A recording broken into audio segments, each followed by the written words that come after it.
40 years in the wilderness means that the people who had left Egypt with Moses, crossing the Red Sea, were not the same people who were about to go into the promised land.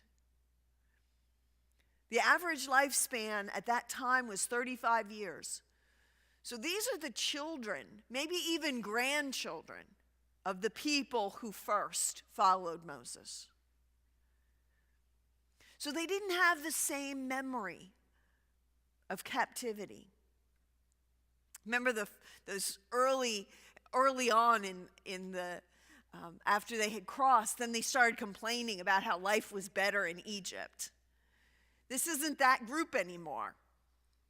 But this is a group who grew up wandering, who grew up, I want to say, in its own type of prison. No, it wasn't a prison with bars, but they were stuck in the wilderness.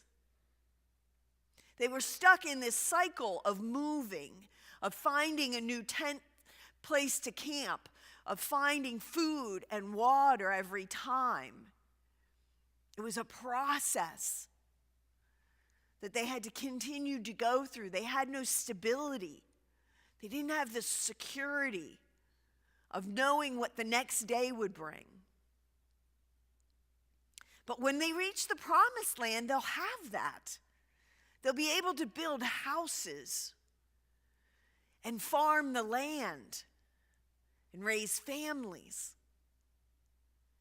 And that's good, but they have to be careful. They have to be careful of being tempted into thinking that they're doing it on their own, right? We can get drawn into our own thinking that our thoughts that are correct, that our perceptions are correct, that our answers are correct, our righteousness can be an idol for us. We have to be careful of that. Instead, Moses reminds them to choose life. You choose life by remembering to put God first in your life. To put God first and to follow, listen to God, pay attention to his voice,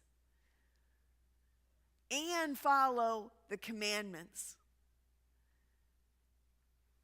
And it kept coming through my mind last night when I was thinking about this, that the commandments are to love one another, to love the neighbor, to love the stranger in our midst, to love the enemy. Is that who we're loving? Or do we too fall into loving just ourselves and our way of being, making others wrong,